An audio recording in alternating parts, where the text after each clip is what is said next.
Has Edward come? Not yet.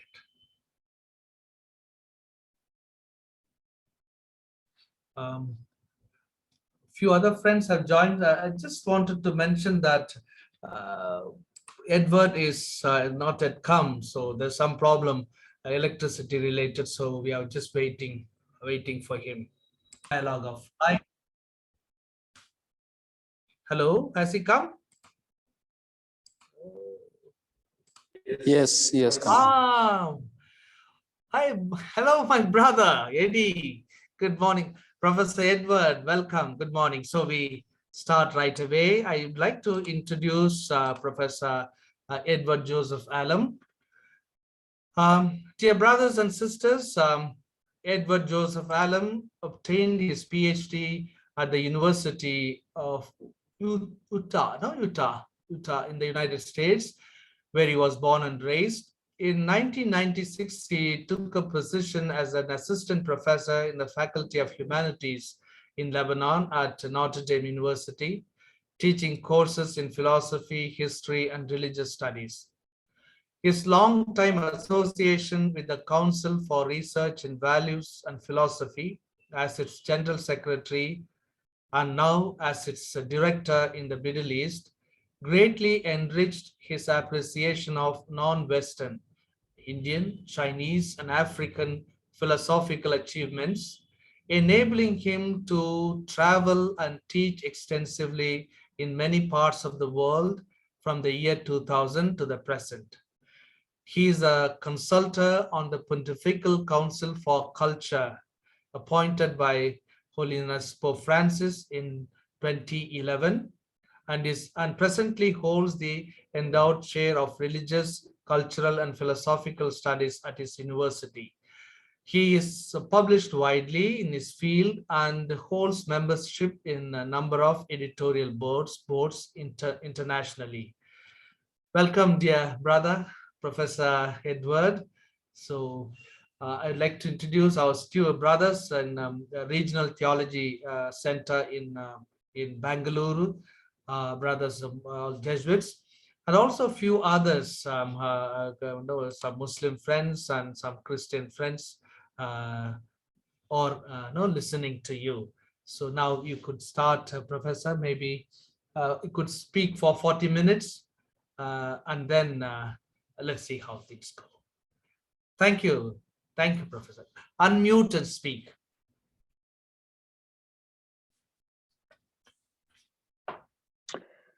Thank you, Father, for that kind introduction, and welcome to all the students and faculty, if any faculty are here. And I'd like to begin by apologizing that I was late. The title of the lecture is The Future of Christianity in West Asia, Fears and Hopes. And we can begin with a fear right away, which is related to why I was late. We had a power outage, which is becoming more and more common in Lebanon. Actually, this has been a problem in Lebanon for a long time, but now the situation has worsened. We've had a very serious economic crisis. The World Bank claims that it's the worst crisis of a modern state in modern. And so fears, when we talk about the future of Christianity in West Asia, one of the fears, especially in Lebanon, this would apply to Syria as well, I believe. And this is not just a fear for Christians. This is a fear for Christians and Muslims, for non-believers, for everyone. We are facing the reality of, in Syria and Lebanon, of failed states. In Syria, this was not as urgent or believable. In Lebanon, this was not as urgent or as believable as in Syria because of the war. But now both of our countries are facing insurmountable obstacles. So that's why I was late. We have these unannounced power shortages, no electricity, and there are ways to get around it, but it's very, very costly. So in a sense, only the rich can sort of maneuver around these obstacles. So again, that's a long way of saying that I'm sorry because I'm late.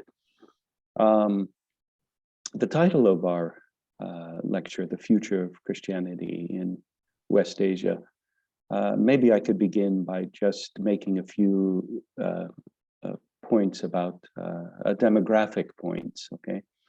So if we look at Asia, Asia's some 52 countries, and we look at the percentage of Christians in those countries. I'll only speak about the present. I won't speak that much about the past in this lecture. If we look at those 52 sub-Saharan countries in Asia, Lebanon is very high, very close to the top in terms of the percentage of Christians. Now, we haven't had a census in a long time, so the numbers aren't that accurate, but they're fairly close. I would say about 35, maybe 35 to 40% of Lebanon's population is Christian. So that's when you look at these 52 countries in Asia, that's about 6th or 7th out of the 52.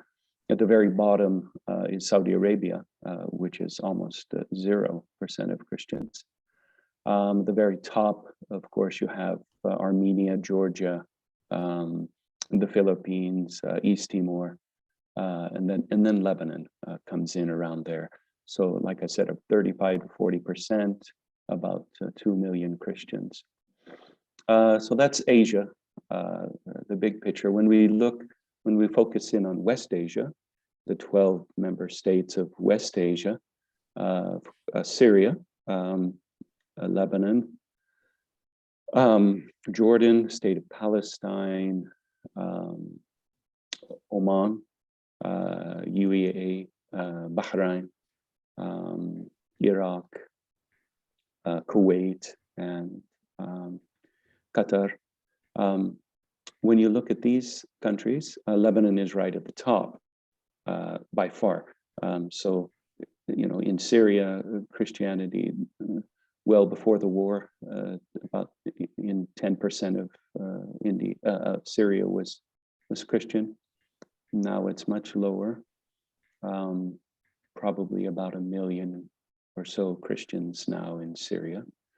Lebanon, as I said, is right at the top with about still 35 to 40%, which is about, for Lebanon, about a population of 5 million, about 2 million Christians.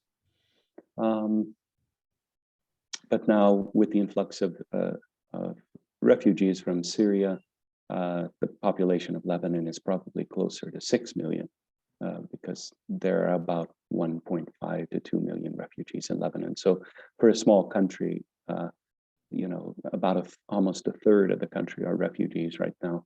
So that's another reason for this pressure on Lebanon and the situation of Lebanon now heading towards, as I said, a failed state. Jordan, of course, about 2% of Jordan's population is Christian. The majority are Sunni Muslim. Saudi Arabia, negligible in terms of Christian population. Of course, again, in Saudi Arabia, Sunni Islam. Bahrain, a little higher, but very, very low. In Oman, again, a low percentage, but the Ibadi Islam in Oman, quite tolerant to Christianity and to other faiths as well. Iraq, of course, you probably know, predominantly Shiite, but ruled by a Sunni minority. The very opposite of Syria, which is predominantly Sunni, but ruled by a Shiite, Alawite minority. So if you look at all the countries of West Asia, they are, again, predominantly Muslim, either Sunni or Shia, or Ibadi, as in the case of Oman. And then there's Lebanon. Okay, Lebanon's population, as I said, around 5 million. maybe 30% Christian, another 30% Shia, 30% Sunni. In Lebanon too, Lebanon's confessional republic, I mentioned that we haven't had a census since, 1932. That is really due to the sensitivity of the religious question, because Lebanon is a confessional republic. That is, there's power sharing. The parliament is 50% Christian, 50% Muslim. So the 128 seats of the parliament are split evenly, and the Druze community is included there with the Muslims, although they are not technically Muslims. The president by law must be a Catholic, Syro-Maronite Catholic, the prime minister a Sunni Muslim, and the speaker of the house a Shiite Muslim. So that's Lebanon's confessional republic setup. Yeah, so that's those are some preliminary remarks. Asia in general, where Lebanon fits there, and then West Asia, and then we would move. Now we can move a bit more into the fears and hopes of the future of Christianity in West Asia. Obviously, I've mentioned the first one, and this applies to Lebanon and Syria, but also I would say to all the Christians in West Asia, because their numbers are dwindling. Now, of course, part of that is due to widespread migration, especially in Lebanon, Syria, and Iraq. I haven't spoken much yet about Iraq, although Iraq is a member state of West Asia. Iraq, like Lebanon, also has a very ancient indigenous form of Christianity, the Chaldeans. And Iraq, Christianity in Iraq and in Lebanon share in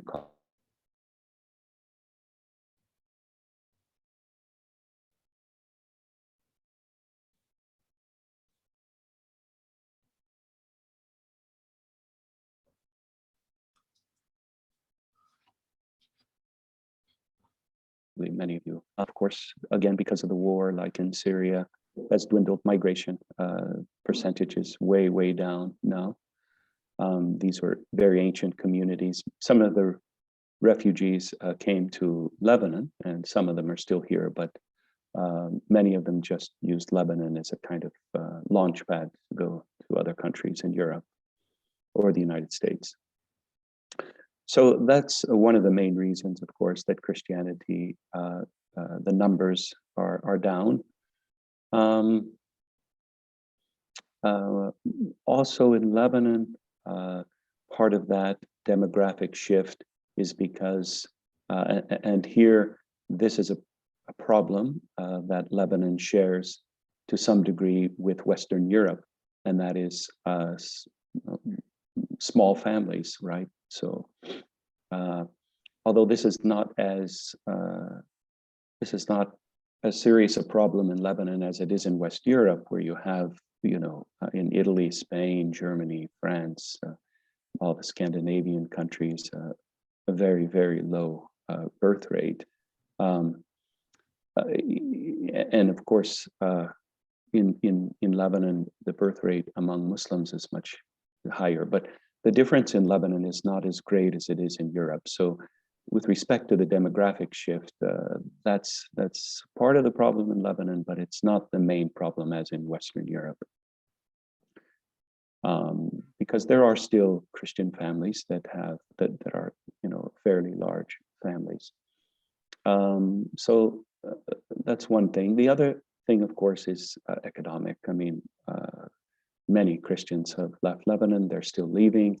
At our university, for instance, which is a Catholic Syro-Maronite university, we went from about 8,000 students in 2019 to we're just above 4,000 students, and our student body is 99% Christian, and many of them have simply left the country.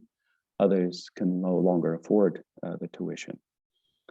So there is this, and this has been a trend, of course, since the late 19th century. In Lebanon, if you look at Lebanon and Syria, Lebanon especially, Christians were about 75, 80%. So, most of that was due to, again, migration, the dwindling numbers, in Syria as well. The other reason is something that I'd like to push back on a little bit, the sensitive issue, but a very important one. Oftentimes, Christians in Lebanon, Christian leaders, and in the Middle East in general, will attribute the dwindling numbers and the demographic shift among Christianity in the region to Islam, and sort of give the impression that Christians are leaving the region because Muslims really don't want them in the region, and that there's this minority discourse that is prevalent, and this is a discourse that I would really like to push back on, because the dwindling number of Christians in the region is not due to Islam. In fact, I would say that the future of Christianity in West Asia depends primarily on deepening the already profound ties between Christianity and Islam in the region. So it's not a matter of Muslims driving Christians out of the region. It's not a matter of Islamic terrorism or Islamic fundamentalism. It's primarily due to, again, the lower birth rates among Christians in the region, and their desire to leave the region because of economic reasons. So, those are just some basic points I would like to make about West Asia and Lebanon in particular. Of course, the dynamics change from country to country in West Asia. So since I live in Lebanon and have been here for many, many years, I could speak more authoritatively on Lebanon. But these trends, I think, are recognizable throughout the region. So the hopes, I've already sort of alluded to one of them, I think, is to cultivate and to rediscover the bonds among Christians and Muslims that have already existed in the region for a long time. And I believe, especially in Lebanon, I know this for a fact, that many of my Muslim friends, you also find many Muslim intellectuals among the Shiites and the Sunnis writing about this, want the Christians to remain, especially in Lebanon, because the Christians and Christianity in Lebanon has really, in a sense, made Lebanon the special country that it is. By that I mean that Christians have been able to, in a sense, act as mediators between Sunnis and Shiites in Lebanon. Many Muslims in Lebanon, Shiites and Sunnis, have been educated in Christian schools. Christian-Muslim camaraderie and solidarity, friendship, hospitality are real things that have happened in Lebanon for many, many years. If you take the long run, if you look at the big picture.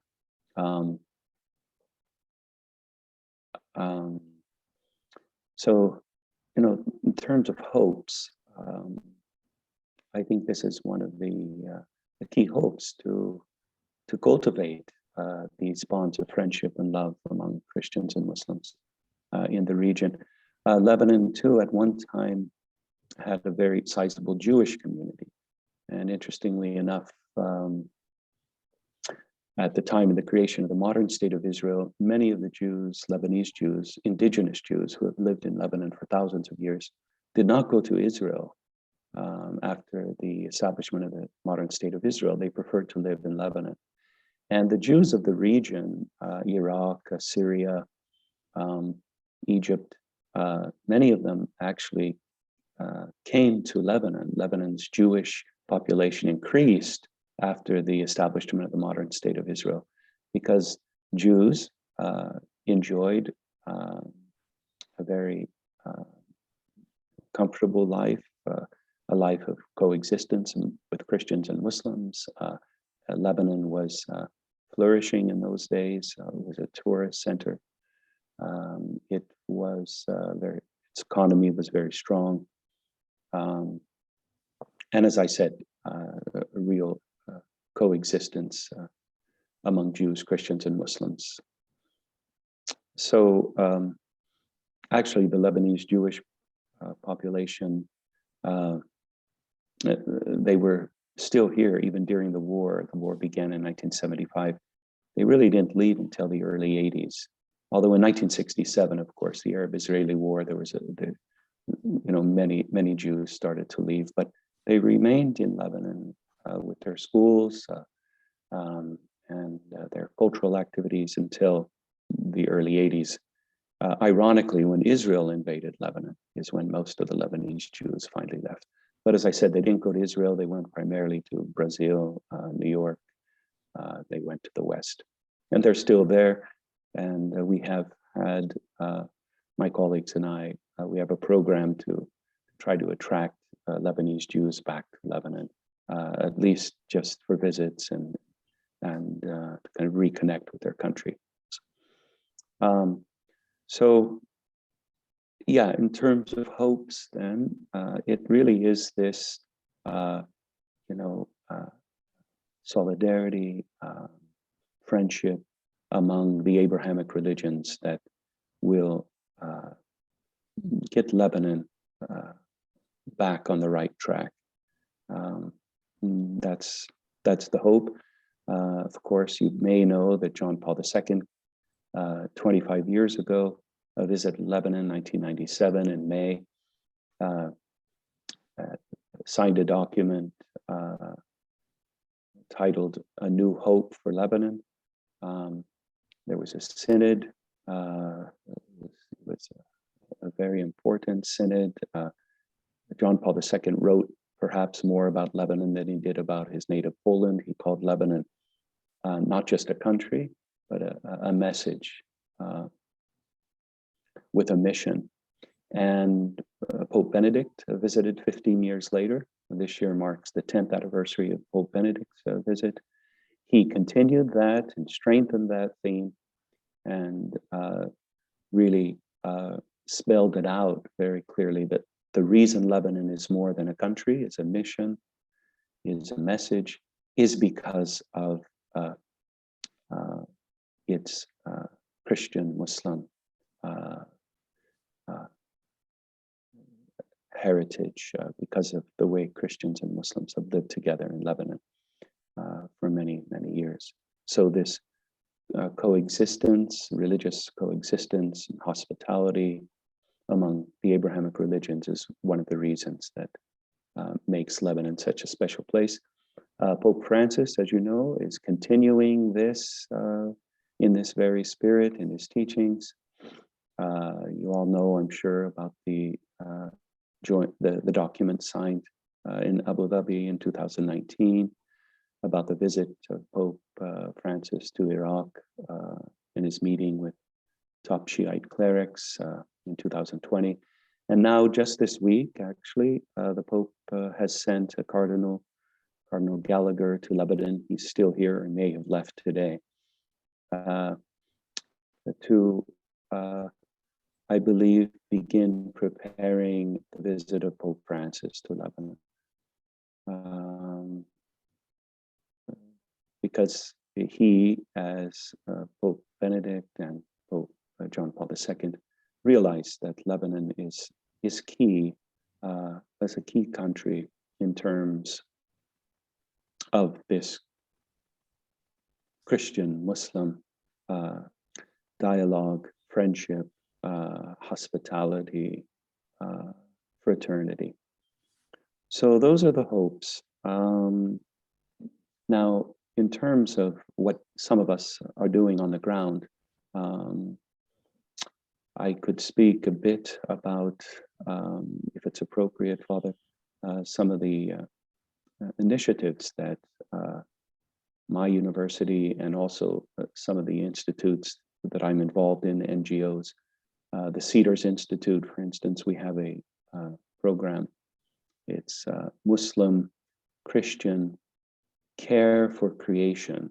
It's an environmental program which seeks to tap the philosophical and theological resources in Islam and in Christianity that enable us to take care of the earth, to take care of our forests. So we're focusing primarily in that program on the problem of deforestation.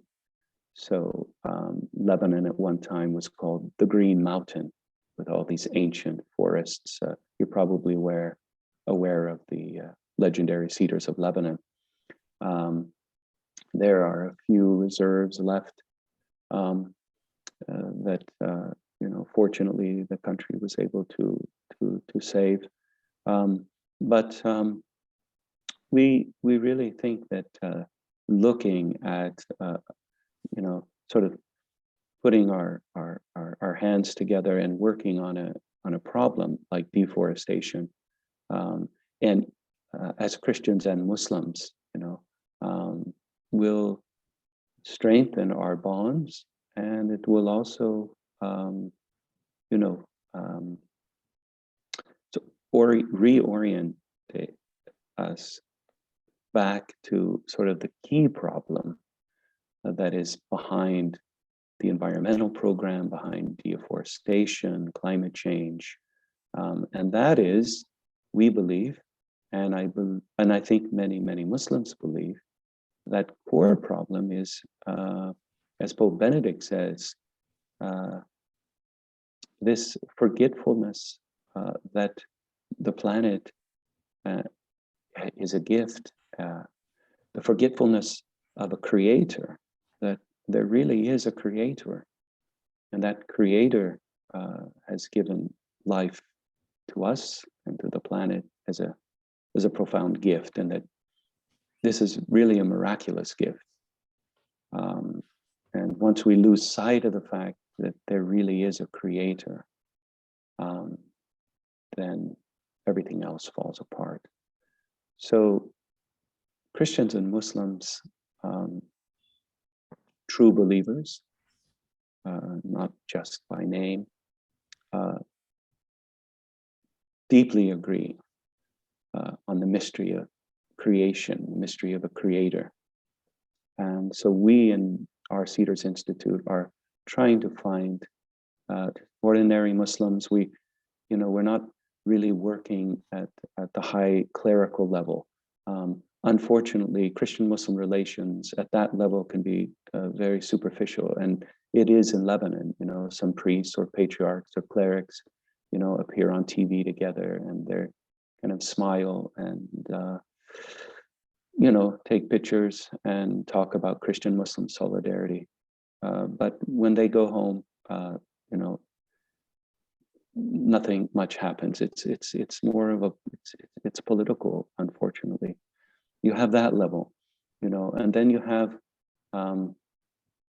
have real, I think, Christian-Muslim dialogue and relations, which takes place oftentimes, outside of the limelight.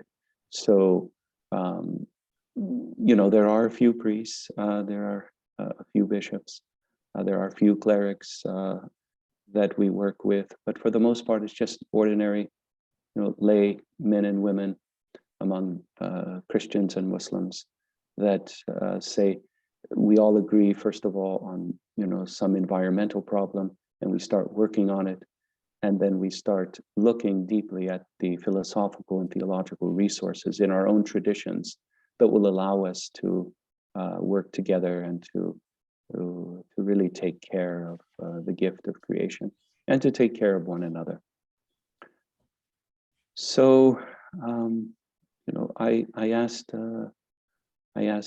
my dear brother, our father, Victor, if I should prepare a formal lecture. He said no, just it'll be more informal. So that's what I've done. I hope I haven't disappointed you if you were looking for a formal lecture. I do have many publications that I can share with you. Also, there are many good books. I can share those with you in terms of Christianity in West Asia. One of them, you probably know Father Felix Wilfred. I think he's in Dublin, Ireland now at Trinity College.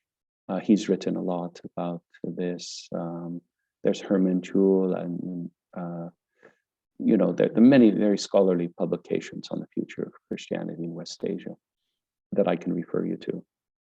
But as I said, my brother Eddie asked me just to speak from the heart and to speak sort of informally. So that's what I've done. And I think I'll just leave it at there, and maybe we can have a discussion now. So thank you. Thanks for your kindness and your invitation. Thank you, dear brother, for your the conversation that you initiated from your heart. Thank you for giving us an overall picture, first of all.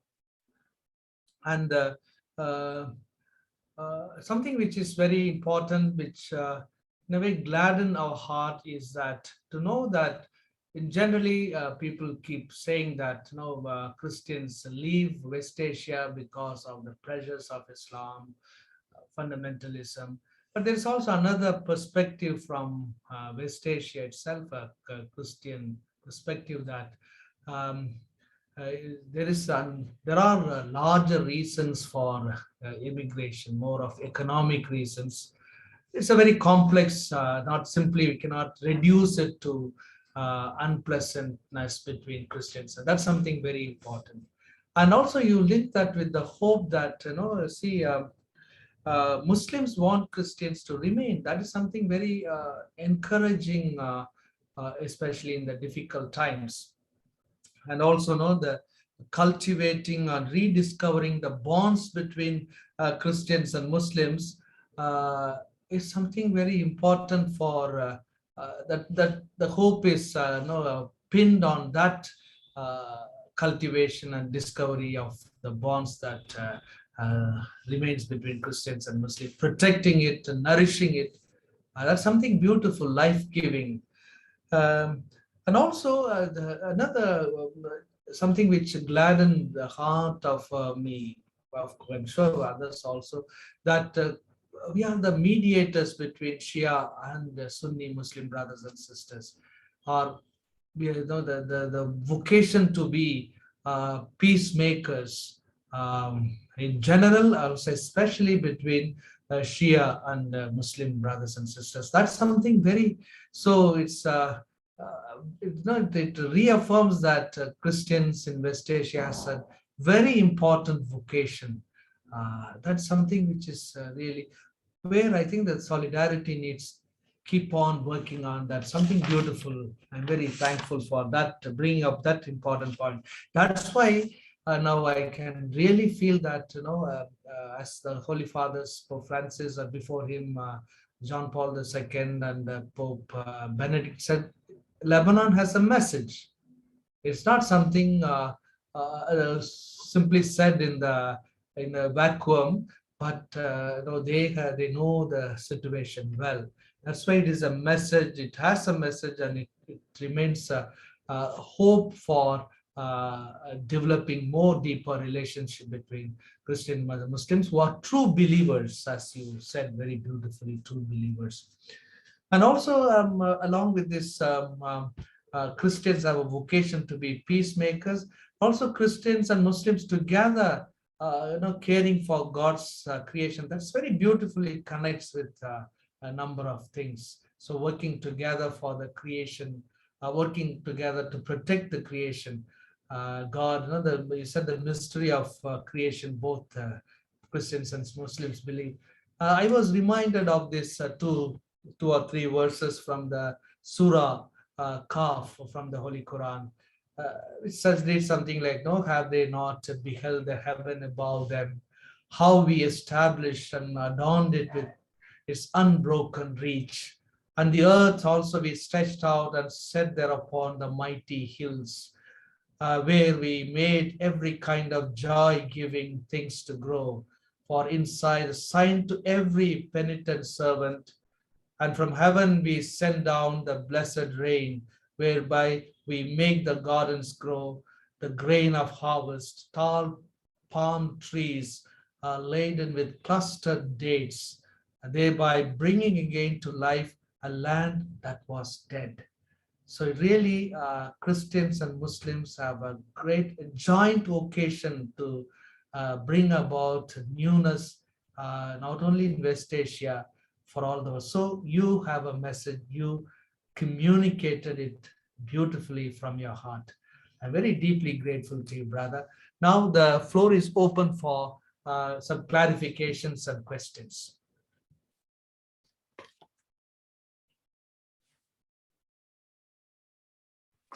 Brother, just one reference I want to make. You mentioned that Saudi Arabia, no Christians. Yes, it's true. Not indigenous Christians, but I think almost close to 1 million Christians live in Saudi Arabia.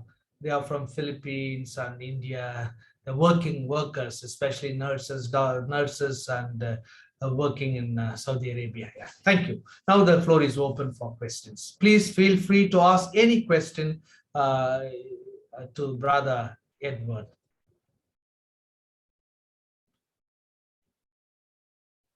Friends, Brother Edward has traveled to India several times, spoken in conferences in Lucknow, Chennai, and other places.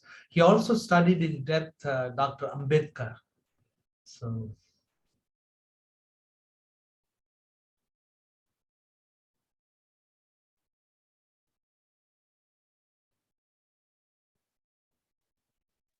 May I say something? please go ahead. Please. Oh, okay. Well, I saw Joseph was going to ask a question. Joseph, Okay, yes, Joseph, please go ahead. Yeah. One thing what I appreciate here is listening to you. First thing is there is no conflict between Muslims and Christians. I had it in my mind that Muslims are against Christians. So that is clear. And secondly, parliamentary democracy where the president has to be a Maronite Christian. That is something new which I actually came to know. My question to you right now is with regard to the civil war which actually broke out between 1975 uh, and it lasted for 15 years. So what was the main reason for that, which in a way had an impact on economy of that country?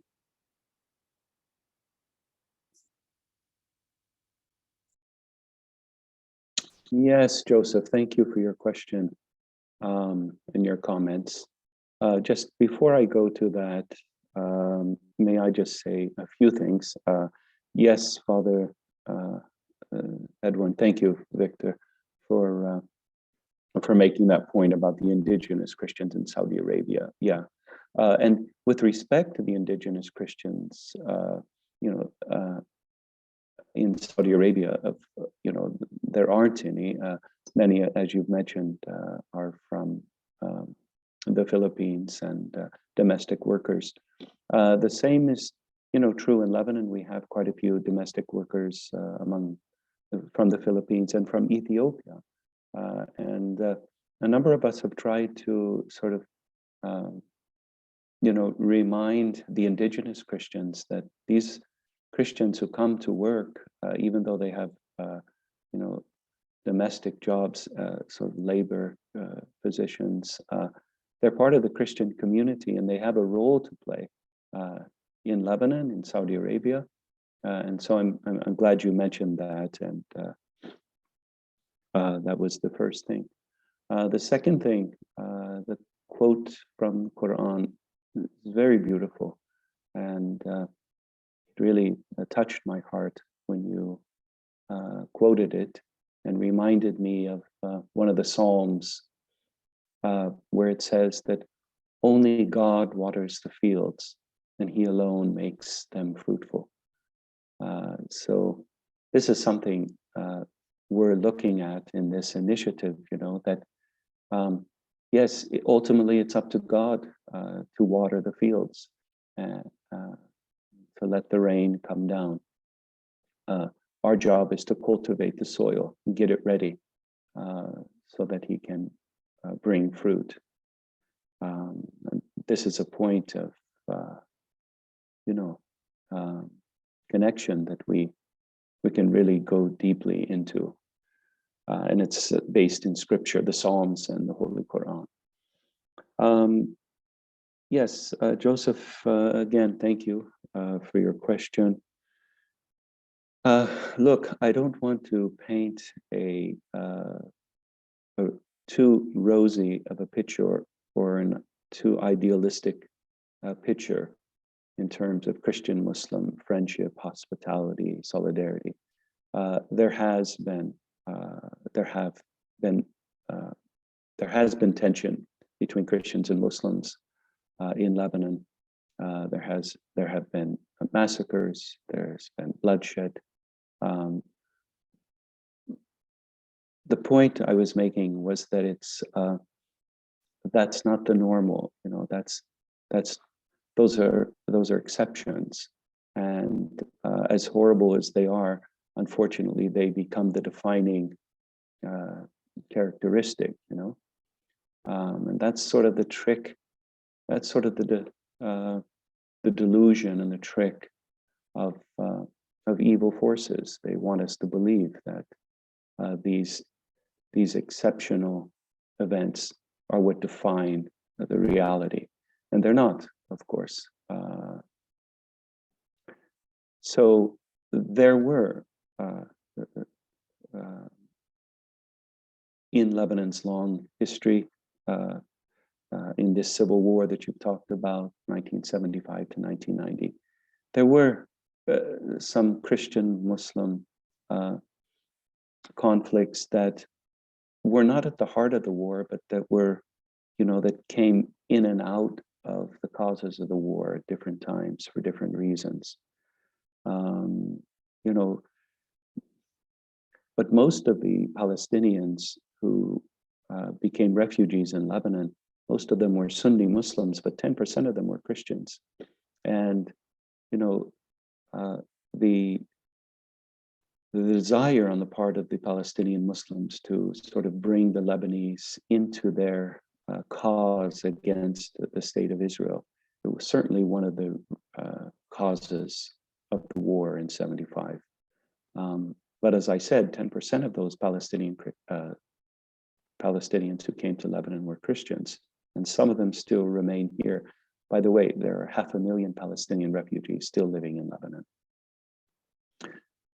So I would just say that I would not say that the main reason for the war in Lebanon was a Christian-Muslim conflict. But, you would also have to include the Christian-Muslim conflict and tension as part of the reason for the war. But not purely in religious terms, but, this is so complex. It's hard to even know how to talk about it. With just so many different causes and different dimensions, and then of course when you talk about Christian Muslim, it wasn't just Christianity, and the Christians in Lebanon were not just one group. I mean, we have Greek Catholics, we have Greek Orthodox, we have Maronites, we have Protestants, and then among the Shiites, among the Muslims, we have Shiites and Sunnis and Druze, and and many of these different groups were aligned with others at different times. The alliances were always shifting, and then you had the Palestinian-Israeli dimension. And as I said, not 10% of the Palestinians were Christian. It's so convoluted and it's so complex. It starts in 75, and then in 79 you have something that no one could have predicted, the Iranian Revolution, and that has serious repercussions in Lebanon among the Shiites.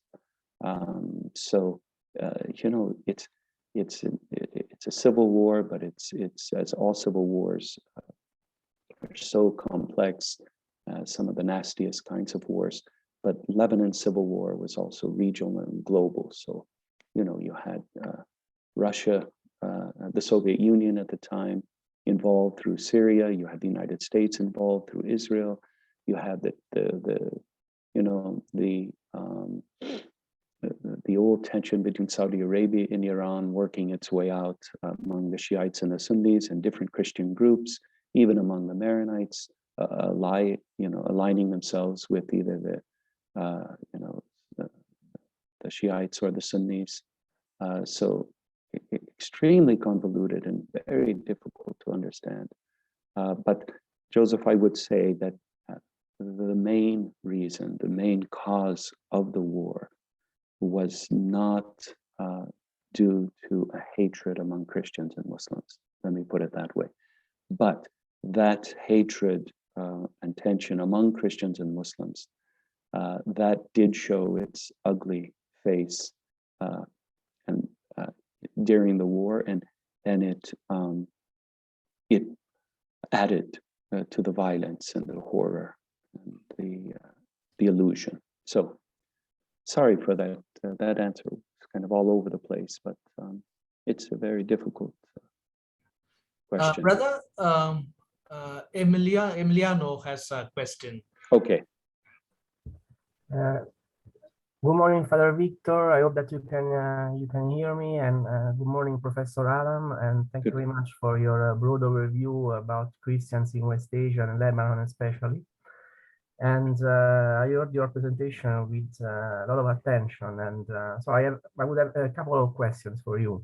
The presentation and also the curiosity of participants focused on this possible division between Christians and Muslims, and in general on Christian-Muslim relations in Lebanon. But as far as I can see, there are also a lot of divisions within the Christian fold in Lebanon, and I don't think that this is helping Lebanon to go through all the many crises it has to face at political, economic, and security level. Do you think that in the near future, a kind of strategic realignment between Christian forces in Lebanon can take place?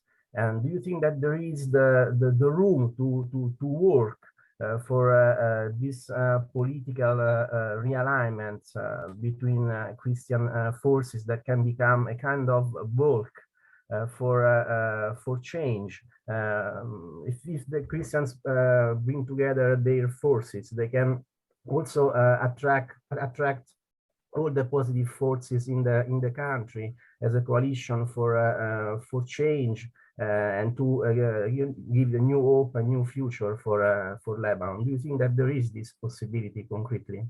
Thank you. Thank you, Emiliano. This is a very profound thing that you've just said, and you're absolutely right. I personally believe that we as Christians bear the greatest responsibility for the rupture that have taken place in our country. I primarily put the blame on us as Christians. Our divisions have perpetuated the divisions among Muslims.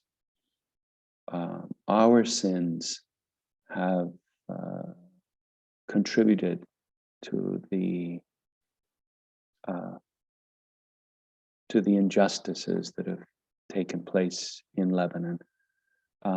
Our divisions, as you say, have really been at the heart of the divisions in Lebanon. So I really believe that the Christians have to bear the greatest responsibility for the crisis. And I believe also that the Christians have a call to have a vocation to really to heal the country. If we were divided, if we really loved one another as Christians, as our blessed Lord asked us to, then I am sure that most of the Muslims would also love one another as well. And in this, I think here Christians can learn a lot from. We talk a lot among ourselves as Christians about the hatred among Muslims, but also I've seen that Muslims love one another sometimes more deeply in a more Christian way than we as Christians do. So yes, I do think the key to Lebanon's future is that Christians will begin again to discover their own Christian faith, their own Christian convictions. The divisions among Christians really is at the heart, I believe, of the problems in Lebanon. And if we can rediscover our love for one another as Christians, I think this will also be contagious and among Christians and Muslims. So thank you, Emiliano. There are, of course, no, it's easy to talk about this, not so easy to live it. So it really is although it's a crisis and we're headed towards a failed state, there is, it's an opportunity. It's an opportunity. It's a call to re-examine our own lives, our own relationship with our blessed Lord, with the Holy Trinity, our own relationship with our loved ones, those who are closest to us. And it's an opportunity really to renew our baptism. And if we can do this, then there's I think great hope for Lebanon's future. So, and I think this is what Pope Francis is hoping for and praying for. It's why he sent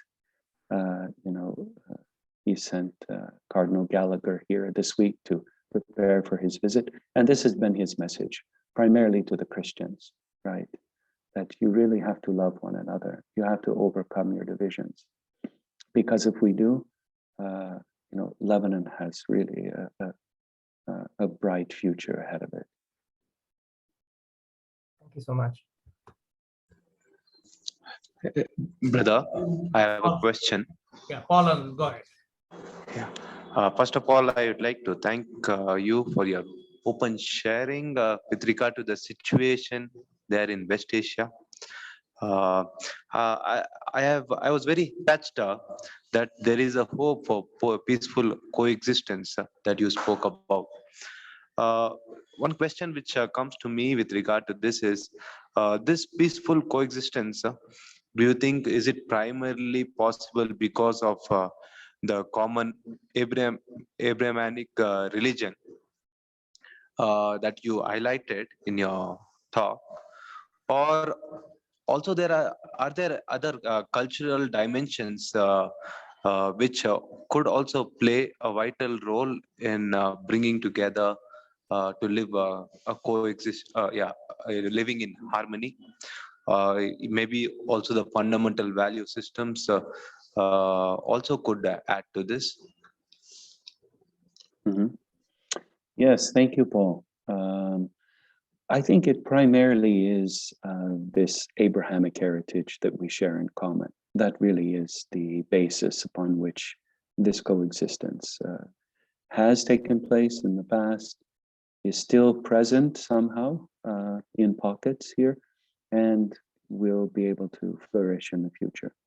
So the value system that you refer to really is rooted in this Abrahamic heritage that we share as Jews, Christians, and Muslims.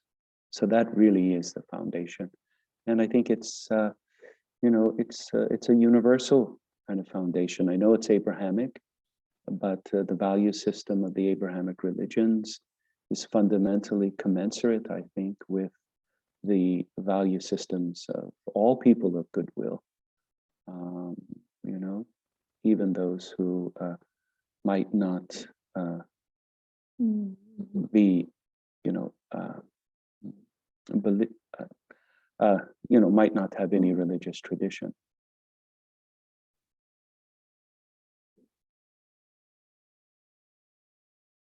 Any, your friends, any other question?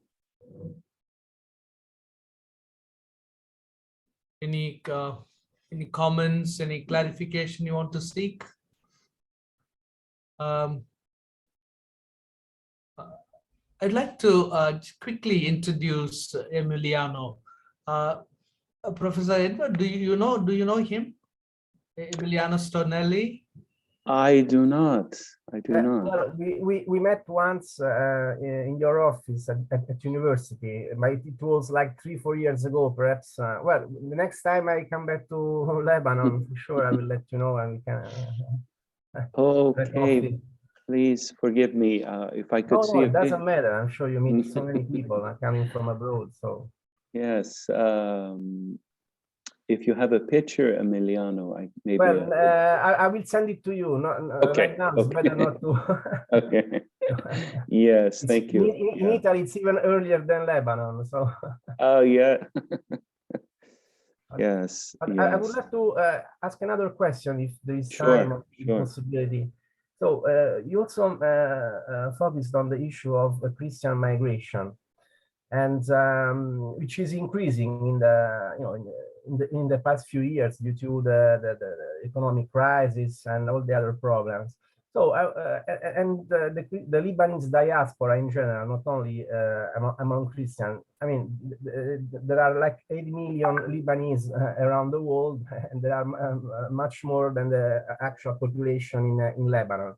So I was wondering, maybe dreaming, if there is any possibility for the Lebanese diaspora to come back to Lebanon and to resettle there, especially the Christians. I mean, there are programs in order for Lebanese Christians living abroad to come back and resettle in Lebanon. And do you think that there is the possibility to work at least on the establishment of a movement which can promote this idea also on a cultural level, coming back to Lebanon and reviving the country?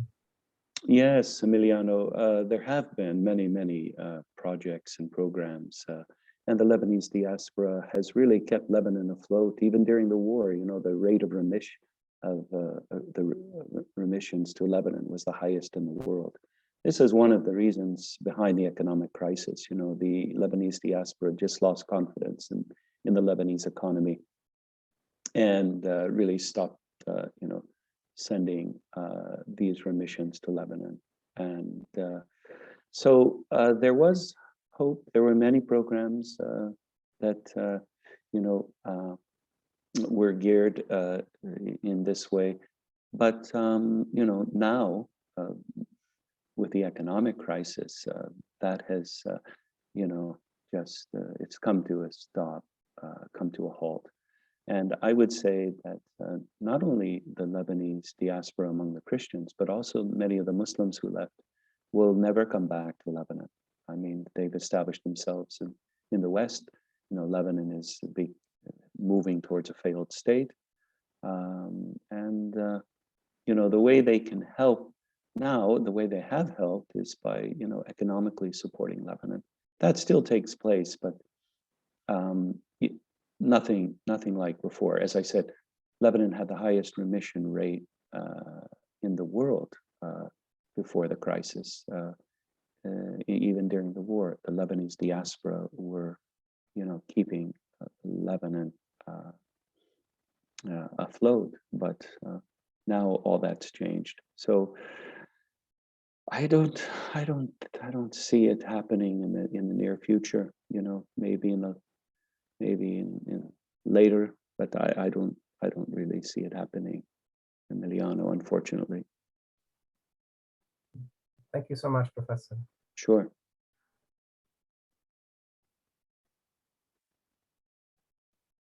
Dear friends, if any other clarification or questions, if we don't, then we could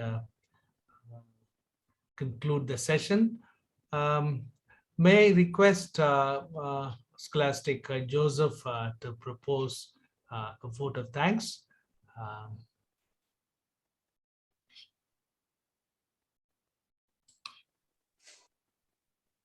Hello. Yeah. Yeah.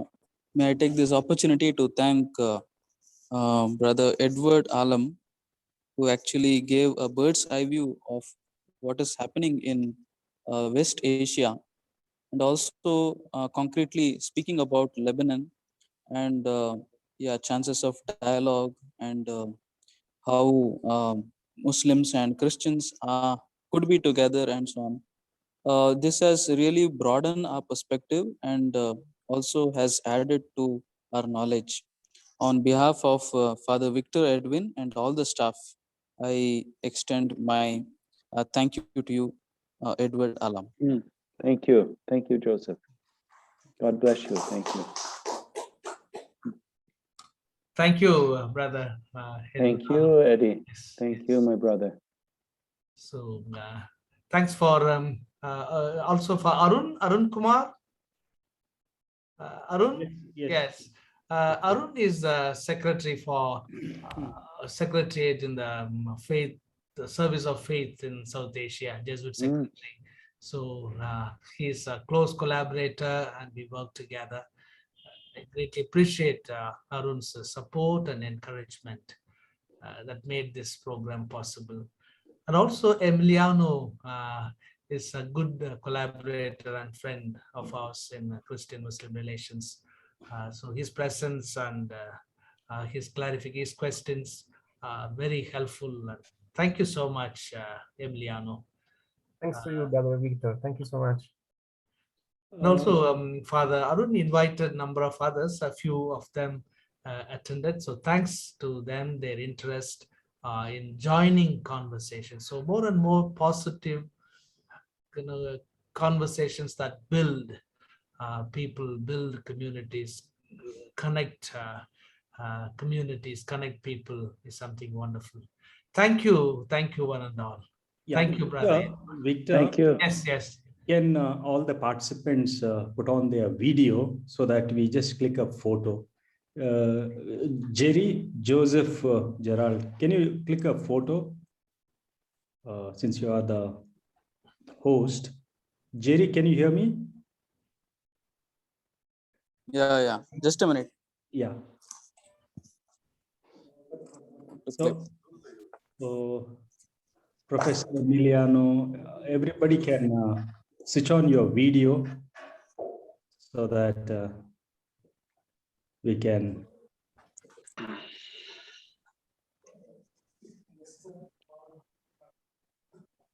Yes. Next time. I'm very sorry. Next time. Okay, no problem. Okay, all right. Yeah. All the others. Because it would be very early morning in Italy, maybe 6 o'clock or something. Yeah.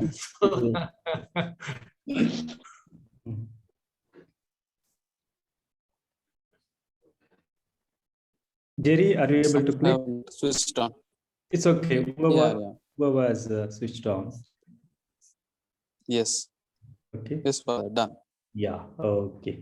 Thank you. Yeah. Thank you, friends. So we shall say thank you to Eddie and thank you, brother Eddie. You're welcome. Welcome back to India. Have a good day. Thank you. Hope to